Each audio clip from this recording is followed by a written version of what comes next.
Oke, Bu. Assalamualaikum warahmatullahi wabarakatuh. Selamat siang semuanya. Alhamdulillah akhirnya kita dapat bertemu kembali dalam live Nutri Talk yang kedua. Tetapi hari ini kita alihkan ke Zoom karena di Instagram ada beberapa kendala.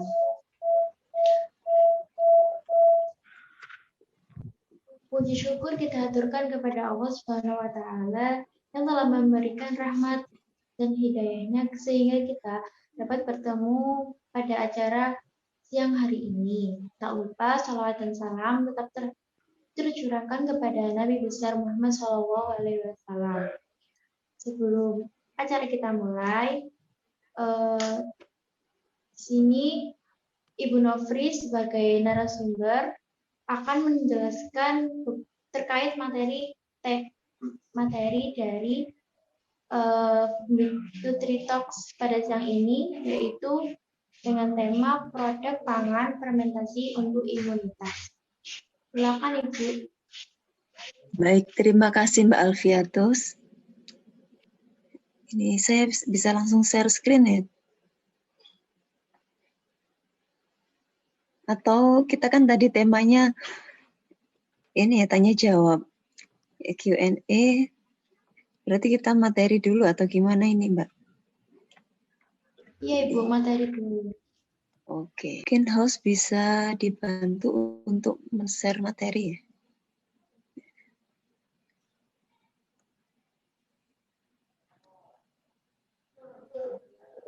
Mohon maaf Bu Nofri, mungkin langsung dipaparkan saja tanpa di-share screen, karena hostnya digunakan untuk nge-record.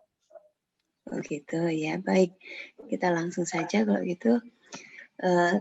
Untuk tema kita tentang produk fermentasi untuk imunitas ya. Ini sebenarnya diambil karena cocok karena di masa sekarang kan masih pandemi, masih banyak sekali yang mengalami positif COVID. Nah, dan kita sendiri yang diantara orang-orang yang mengalami COVID itu sendiri. Jadi bagaimana untuk meningkatkan kesehatan kita, khususnya imunitas kita agar tetap baik. Nah, salah satunya ini produk fermentasi. Nah, untuk fermentasi sendiri, di situ adalah proses dari metabolisme antara probiotik yang memanfaatkan prebiotik, yang hasilnya adalah bahan makanan yang memiliki ciri khas atau spesifikasi tertentu. Jadi kalau probiotik sendiri itu kan dari bahan makanan itu sendiri. Jadi bahan makanan bisa dari karbohidratnya atau protein dan lemak dari kandungan gizinya yang dimanfaatkan oleh probiotik. Probiotik ya dari bisa bakteri, bisa juga dari jamur, golongan fungi. Nah, di situ tentunya sebagai makhluk hidup antara bakteri dan fungi, dia melangsungkan kehidupannya dengan cara metabolisme tadi. Nah, metabolisme yang membutuhkan senyawa organik yang berupa zat gizi yang ada di bahan makanan. Yang diubah menjadi bentuk tertentu berupa energi dan juga ada senyawa lain asam laktat, kemudian ada juga yang menghasilkan etanol atau alkohol. Nah, dari bentuk fermentasi tadi sebenarnya ada beberapa tujuan. Sebenarnya untuk probiotik sendiri tadi di situ secara khusus merupakan zat yang tidak bisa dirombak oleh tubuh. Jadi harus ada bantuan dari probiotik. Nah, di situ ada golongan dari inulin, kemudian fruktooligosakarida. Ini kan masih kelompok dari karbohidrat ya. Kita langsung saja. Untuk tujuan fermentasi sendiri sebetulnya selain sebagai bentuk makanan yang baru, di situ untuk mendapatkan tekstur yang lebih baik. Jadi adanya fermentasi harapannya mendapatkan rasa yang lebih baik dan juga aromanya yang lebih baik dan mendapatkan makanan yang lebih awet atau daya simpannya yang lebih lama. Kemudian untuk cemaran mikroba sendiri yang dikhawatirkan pada makanan fermentasi, nah karena fermentasi sendiri kan sudah memanfaatkan bakteri, kemudian jamur. Nah, dari jenis mikroba itu bisa tercemar oleh jenis mikroba yang lain. Nah, ini sudah dipaparkan, ada disebutkan di BPOM pada nomor 16 tahun 2016 tentang kriteria mikrobiologi dalam pangan lokal. Nah, di situ ada batasan berapa jumlah mikroba yang ada bahan makanan yang layak untuk dikonsumsi. Nah, kemudian untuk mikroba sendiri yang bisa menghasilkan bahan makanan yang kita sebut tadi fermentasi, yang seperti aspergillus menghasilkan kecap, kemudian tauco, kemudian lactobacillus bisa menghasilkan yogurt, lalu keju, butter, kemudian acetobacter bisa menghasilkan cuka, nata de coco, nata de pina, dan macam-macam jenis bahan makanan yang bisa diolah menjadi nata. Kemudian Saccharomyces itu bisa juga diolah menjadi roti, kemudian tape, anggur, kemudian Streptococcus, tadi bisa juga dimanfaatkan sebagai keju. Lalu Rhizopus ini yang olahan masih tradisional, ini kan dari jenis fungi, hasilnya seperti tempe, kemudian oncom. Lalu kalau oncom selain Rhizopus bisa juga menggunakan Neospora ya. Selanjutnya untuk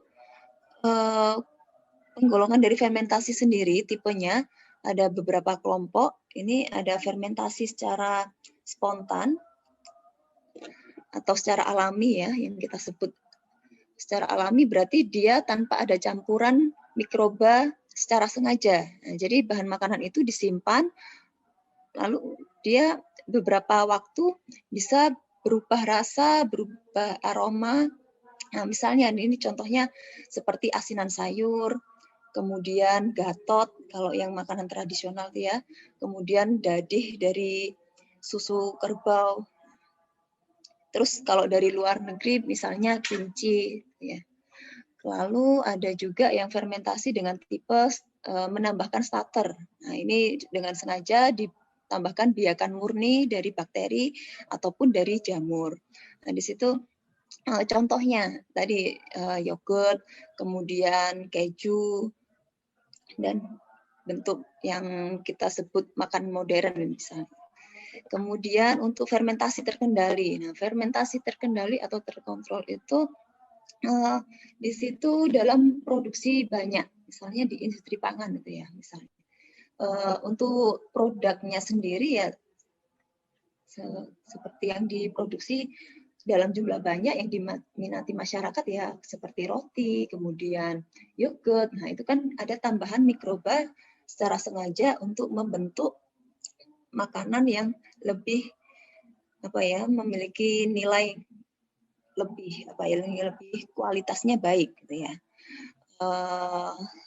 Kemudian untuk proses fermentasi sendiri yang dibedakan menjadi ada hasilnya itu ada yang dalam bentuk asam laktat, ada yang dalam bentuk alkohol, dan juga ada yang dalam bentuk asam asetat. Nah, ini dalam bentuk bahan makanannya tentunya membutuhkan glukosa, karbohidrat, ada juga yang membutuhkan protein, ada yang membutuhkan lemak.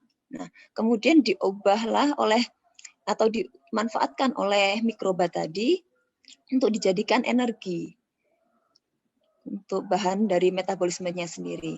Nah, kemudian dari bahan itu dihasilkanlah tadi seperti yang namanya sendiri. Kalau yang prosesnya proses asam laktat berarti hasilnya adalah asam laktat beserta energi, kemudian kalau alkohol ya menghasilkan etanol dan juga energi dan CO2 yang alkohol. Kemudian untuk tipe fermentasi sudah. Nah, parameter yang perlu diperhatikan untuk melakukan fermentasi yaitu kita bisa memperhatikan pH-nya. Nah, dari jenis bakteri ataukah dari jenis jamur, nah itu kan memiliki pH yang berbeda-beda. Nah, kalau bakteri biasanya dalam bentuk pH-nya lebih asam. Nah, kalau yang jamur lebih ke basa. Kemudian ada juga yang bakteri dengan pH yang normal, itu masih bisa hidup. Nah, itu tentunya kita perhatikan dari jenis mikroba yang digunakan. Kemudian tekstur yang diinginkan seperti apa. Nah, ini bisa mempengaruhi jumlah bakteri yang atau mikroba yang digunakan. Nah, ini atau bahan makanannya, perbandingannya seperti apa nanti yang digunakan agar menghasilkan tekstur yang diinginkan oleh yang produsennya. Kemudian eksidasi dan oksidasi dan reduksinya. Proses dari fermentasi sendiri itu kan adalah proses oksidasi dan reduksi. Nah, di situ kita perhatikan prosesnya apakah berjalan sesuai dengan penambahan gula tadi dan juga mix dari mikroba itu apakah sudah sesuai. Kita perhatikan dengan lingkungannya juga. Ada yang bakteri itu melakukannya secara anaerob, berarti tanpa oksigen. Nah, itu di situ apakah sudah sesuai dengan ketentuan medianya harus tertutup rapat, misalnya. Kemudian kalau aerob berarti harus media yang seperti apa yang bisa mencukupi proses untuk metabolismenya mikroba itu sendiri. Kemudian struktur dari mikroba yang digunakan. Nah, ini kesesuaiannya apakah dari produk yang diinginkan itu diperhatikan. Nanti pencemaran apa yang mungkin bisa terjadi. Nah, itu mungkin dengan cara aseptisnya bisa dihindari atau disipasi agar meminimalkan kejadian kontaminasi. Lalu isu-isu dari produk fermentasi. Mungkin karena fermentasi itu misalnya ada yang fermentasi dengan menambahkan senyawa organik untuk bahan tambahan makanan, misalnya dengan menggunakan urea. Nah, urea itu sendiri yang digunakan adalah urea yang khusus untuk bahan makanan. Jadi kita menyebutnya bahan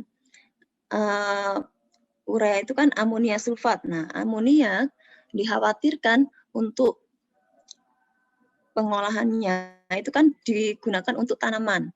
Nah, ini yang digunakan ureanya hasil akhirnya akan dikonsumsi oleh manusia. Jadi seperti apa harusnya yang digunakan. Jadi ada urea yang khusus untuk bahan makanan yang kita sebut Zoafosdur amonia, yaitu food grade untuk khusus makanan yang diolah pada industri pangan itu ya.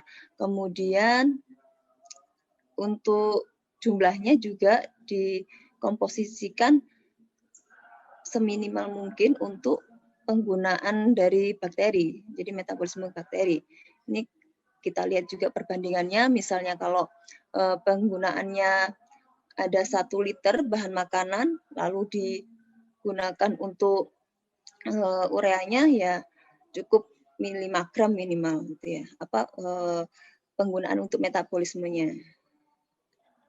Kemudian dari kontaminasi tadi ya, jadi tadi kan sudah disampaikan adanya penggunaan mikroba juga tidak menutup kemungkinan adanya cemaran. Nah, ini kita mengantisipasinya dengan cara aseptis, dengan cara bagaimana pada saat proses atau pada awal sampai akhir itu kita melakukan dengan aman. Kemudian bakteri atau mikroba yang digunakan dipastikan adalah mikroba yang murni gitu ya. Lalu isu yang selanjutnya adalah adanya kandungan alkohol yang ada di dalam produk fermentasi. Nah, di kandungan alkohol itu diatur dalam BPOM. Untuk nomornya nanti ini ya, no free share, karena di situ disebutkan ada kandungan alkohol dibatasi sampai 5% kalau yang dari BPOM. Tapi kalau kan tinggal di Indonesia karena mayoritas penduduk Indonesia adalah Muslim. Jadi ada juga aturan dari organisasi Muslim atau kita sebutnya MUI. Nah, di situ memperhatikannya dari bahaya atau tidaknya dari konsumsi produk tersebut. Jadi selama tidak membahayakan atau tidak tergolong dari homer, kemudian anggur, nah itu masih boleh diperbolehkan kalau selain itu. Nah, kalau masih dalam taraf yang mungkin kalau yang dimaksud dengan tahap aman itu mengacunya pada BPOM. Ya. Kemudian untuk zat gizi yang kelebihannya, kalau melakukan fermentasi ada beberapa produk yang memang memiliki kandungan antioksidan. Yang tadinya di bahan makanan tersebut kandungan antioksidannya lebih sedikit dibandingkan setelah melakukan fermentasi. Dan juga untuk melakukan fermentasi itu ada yang menghasilkan vitamin B12 yang cukup tinggi itu ya. Kemudian untuk manfaat pada imunitas kita, nah di sini kita perhatikannya pada saluran pencernaan. Nah, sebenarnya kalau mikroba itu sendiri tidak hanya di saluran pencernaan kita, mulai dari ya di seluruh tubuh kita ada, khususnya di daerah rongga mulut, kemudian di saluran pencernaan, dan sampai di saluran terakhir itu kan juga tempat mikroba. Nah, yang menjadi penting di sini adalah keseimbangan jumlah mikroba yang ada di dalam tubuh kita. Jadi kalau mengkhawatirkannya, kita menggunakan probiotik itu digunakan agar mengendalikan atau memantau agar mikroba yang ada di dalam tubuh kita tetap dalam kondisi seimbang atau jumlah yang batas aman, gitu ya. Kemudian dengan mikroba itu sendiri ada yang probiotik itu membantu pembentukan imunoglobulin A ya, antibodi yang ada di tubuh kita. Kemudian ada juga yang membantu dalam pembentukan limfosit limfosit T maksudnya ya. Oke, terima kasih. Mungkin itu yang bisa disampaikan Mbak Alfi. Saya kembalikan lagi ke Mbak Alfiatus. Baik, terima kasih Bu Nofri atas pemaparannya. Sebelum kita beralih ke menjawab Q&A dari teman-teman yang beberapa hari kemarin sudah di-up di Instastory IG Himakis, mungkin dari teman-teman yang ada di sini bisa mengajukan pertanyaan di kolom room chat. Langsung saja Bu ya, untuk pertanyaannya. Di sini ada beberapa pertanyaan.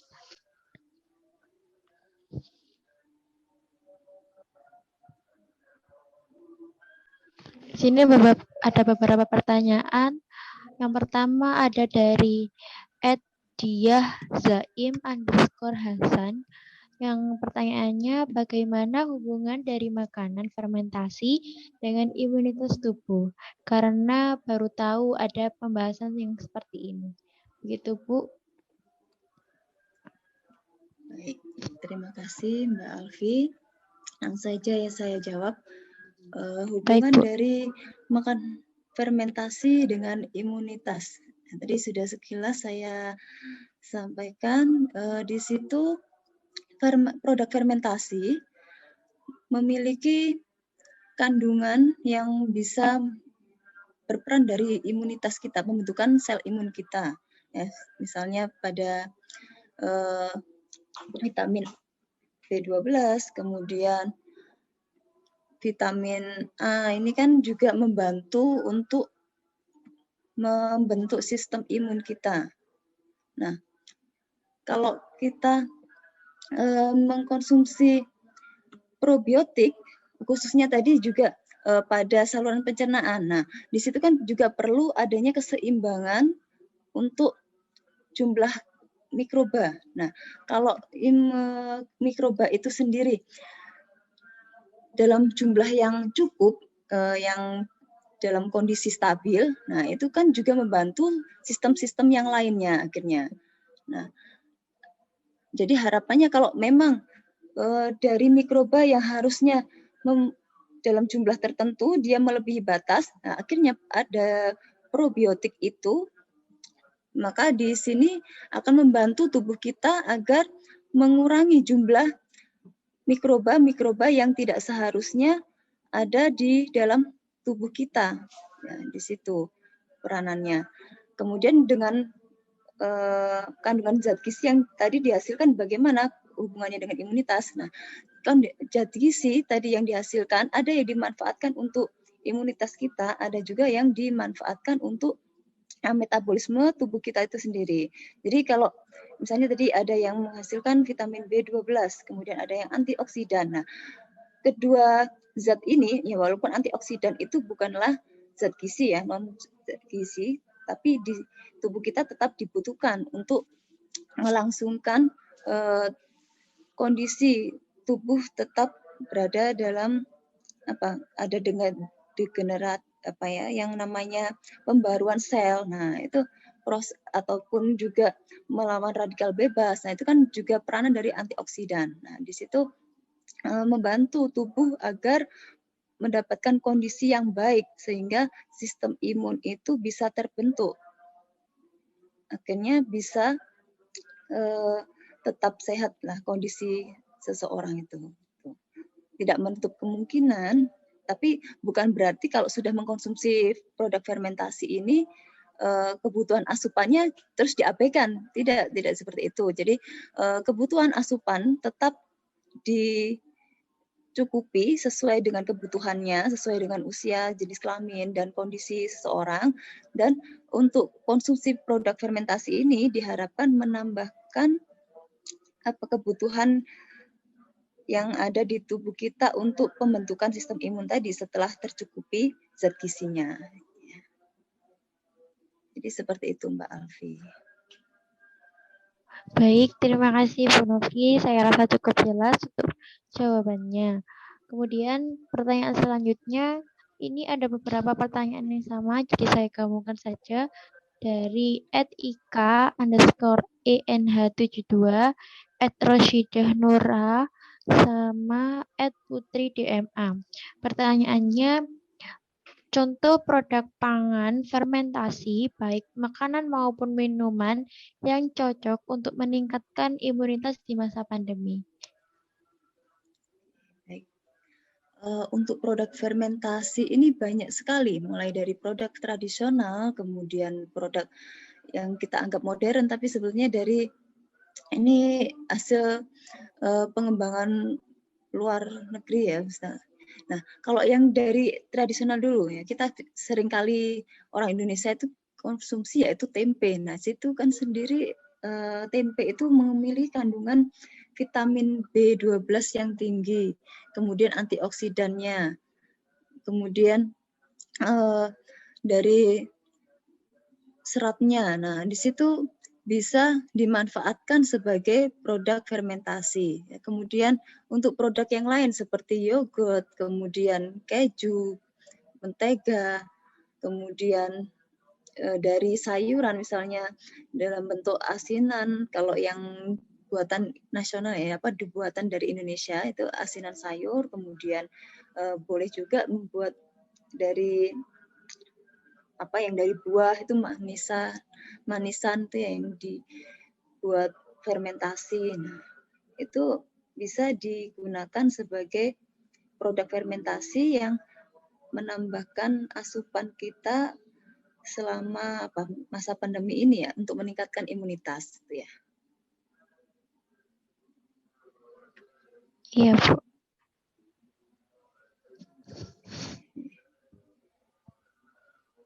Baik, untuk selanjutnya pertanyaan ini dari Ketua Himat kita, yaitu @RFIVidania. Pertanyaannya, apakah ada dampak negatif dalam mengkonsumsi produk pangan fermentasi? Baik.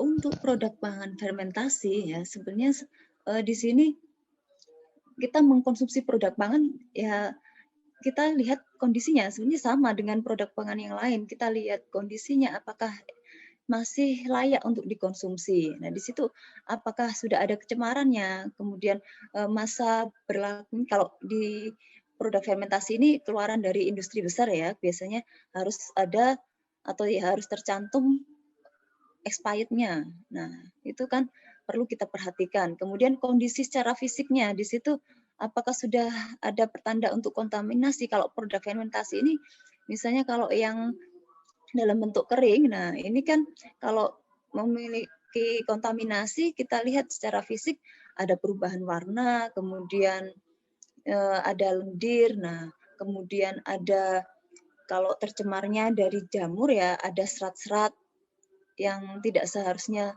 di situ ada, ataupun kalau yang seperti dari jamur ada perubahan warna.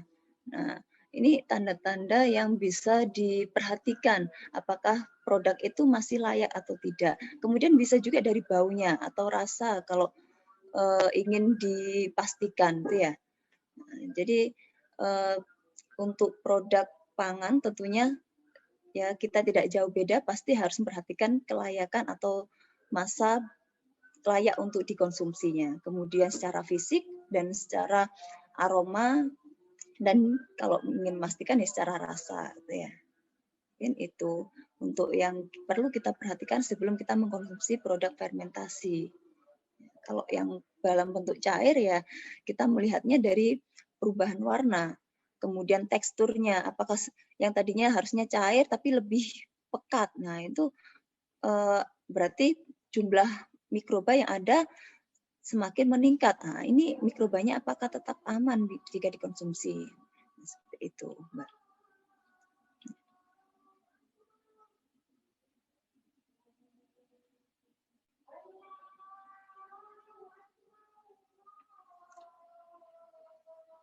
Masih azan di sini. Baik, Bu Nofri, di break azan dulu, nggih. Sebentar. Baik, Bu Nofri, apa bisa dilanjutkan kembali? Silakan Mbak Alfi. Baik, Bu. Pertanyaan selanjutnya yaitu dari Nahdia _ HMD. Apakah ada waktu-waktu tertentu untuk mengkonsumsi makanan fermentasi yang baik untuk meningkatkan imunitas tubuh kita? Untuk mengkonsumsi makanan fermentasi, khususnya sebenarnya di sini tidak diatur untuk pengkonsumsiannya harus jam berapa. Nah, kalau kita perhatikan, melihat tadi perannya pada saluran pencernaan. Nah, untuk saluran pencernaan itu kan di situ ada masa untuk dia berhenti melakukan pencernaan. Nah, sebaiknya harapannya nanti kalau pada saat pagi bisa mengeluarkan berbagai sisa-sisa makanan ataupun racun yang sudah selesai diserap pada saat malam tadi selesai melakukan pencernaan. Jadi kalau melihat seperti itu, ya sebaiknya kita kalau harapannya untuk mengurangi cemaran mikroba yang ada di saluran pencernaan, kita melakukannya pada saat malam, agar nanti pada saat pagi bisa keluar sisa-sisa makanan dan juga mikroba yang bisa mengakibatkan melebihi ambang batas yang ada di dalam saluran pencernaan kita. Nah, untuk dalam bentuk yang lain, untuk membantu atau memberikan asupan-asupan yang sudah kita dapatkan dari kebutuhan makanan, kita bisa mendapatkan dari produk fermentasi. Nah, di situ bisa kita samakan dengan pada saat kita konsumsi makanan seperti biasa. Ya. Silakan Mbak Alfi. Baik, selanjutnya pertanyaan dari Mbak Sofia Rahmah, @Sofia_RHM. Apakah produk pangan fermentasi punya keuntungan? Oke, baik. Terima kasih Mbak Sofia untuk manfaat dari produk fermentasi. Tentunya produk fermentasi itu tadi yang dengan tujuannya yang sempat disampaikan bahwa dengan cara menambahkan probiotik itu memanfaatkan bahan makanan dengan mengubahnya dalam bentuk yang lebih spesifik atau ke bentuk yang diharapkan oleh produsennya ya. Kemudian bisa memiliki daya tahan yang lebih baik atau daya simpan yang lebih lama. Nah, harapannya di situ. Kemudian memiliki kualitas yang lebih baik dari segi rasa ataupun dari teksturnya, kemudian bisa juga dari aroma yang dihasilkan pada produk yang sudah ditambahkan mikroba itu sendiri. Kemudian secara kandungannya tadi bisa dari proses fermentasi itu sendiri ada beberapa probiotik yang mengubah bahan makanan itu atau prebiotiknya menjadi zat gizi yang dibutuhkan oleh manusia.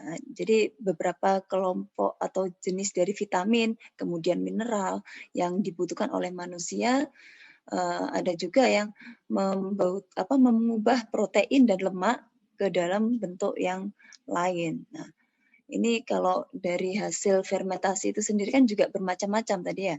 Ada yang diubah menjadi asam laktat kalau menggunakan lactobacillus, kemudian ada yang menghasilkan alkohol kalau menggunakannya misalnya asetobakter, kemudian ada juga yang memang dibentuk asam asetat. Nah, ini misalnya untuk dibuat produk cuka itu ya. Misalnya seperti itu.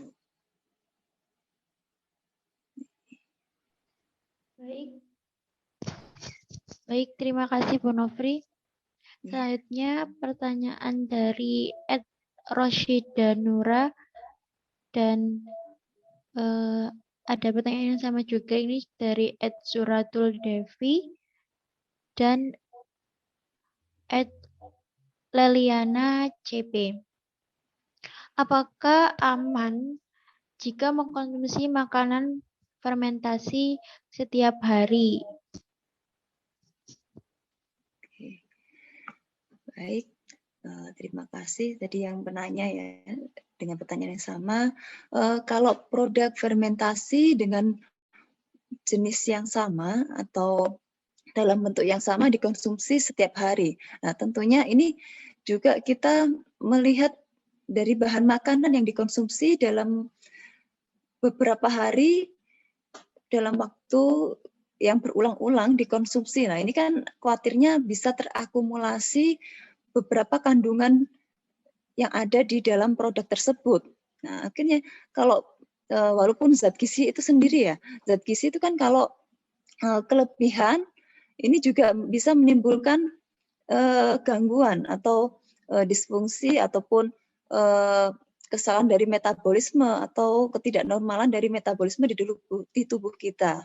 Nah, tentunya sama.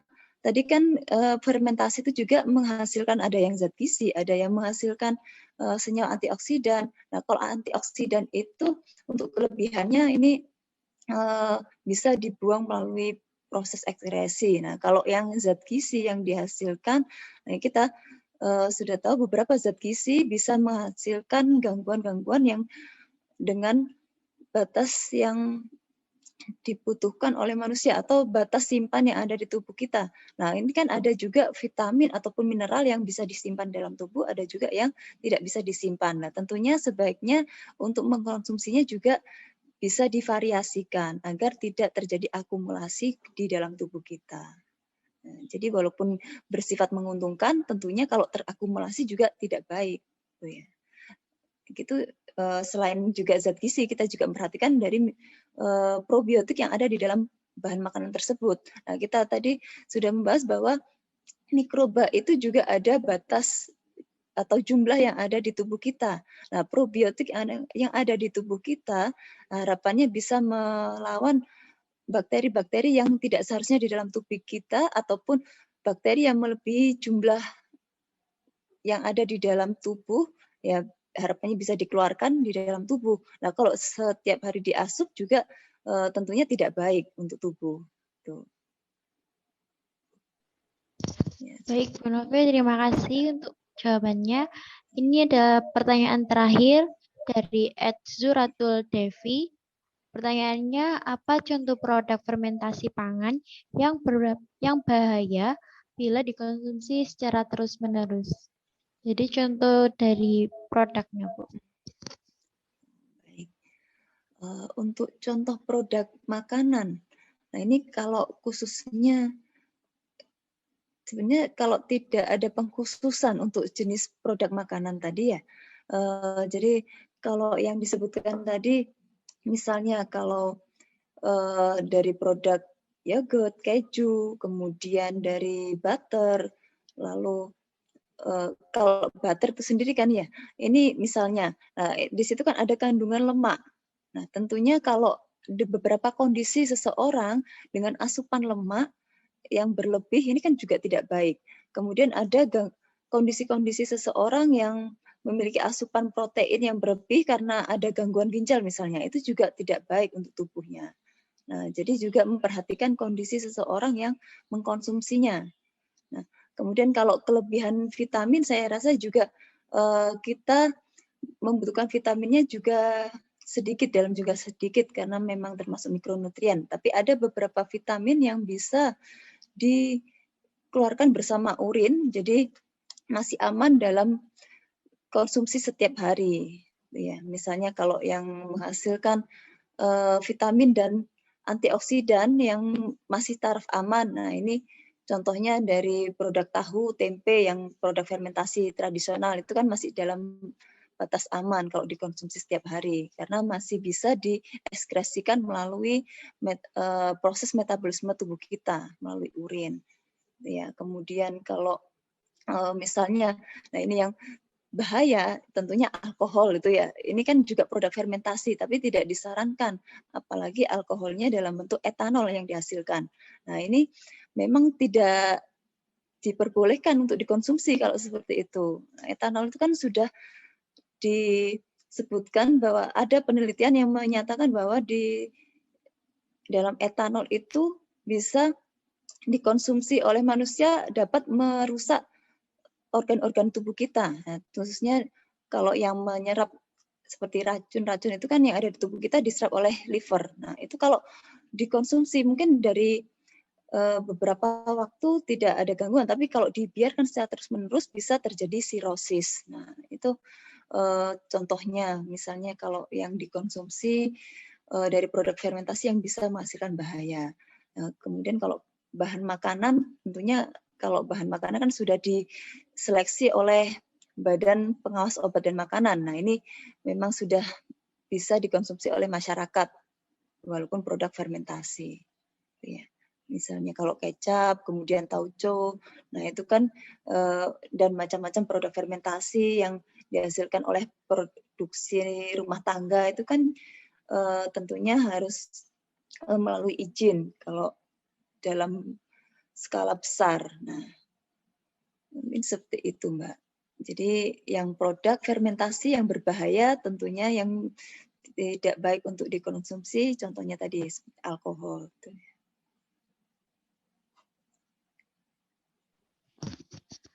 Baik, terima kasih Bu Novri. Setelah selesai semua beberapa pertanyaan yang diajukan oleh teman-teman dari followers Himagis di IG. Mungkin dari Bu Novri sendiri mau menambahkan beberapa pernyataan-pernyataan terkait tema pada siang hari ini. Monggo Bu, dipersilakan. Oke. Untuk produk fermentasi tentunya tadi sudah disebutkan contoh-contohnya yang tadi ya, yang ada yang produk dari tradisional, kemudian dari produk yang dengan penambahan mikroba, kemudian ada yang dari produk yang memang dalam produksi besar. Nah, ini kita perhatikan dalam konsumsinya seberapa seringkah kebutuhan yang diperlukan oleh tubuh kita. Nah, walaupun di situ harapannya bisa meningkatkan imunitas, tetap kita perhatikan dalam konsumsi itu jika diasup beberapa waktu, apakah dari mikroba itu bisa terbuang melalui proses metabolisme tubuh kita. Nah, kemudian ini kan harapannya ada beberapa bahan yang tidak bisa dicerna oleh tubuh kita.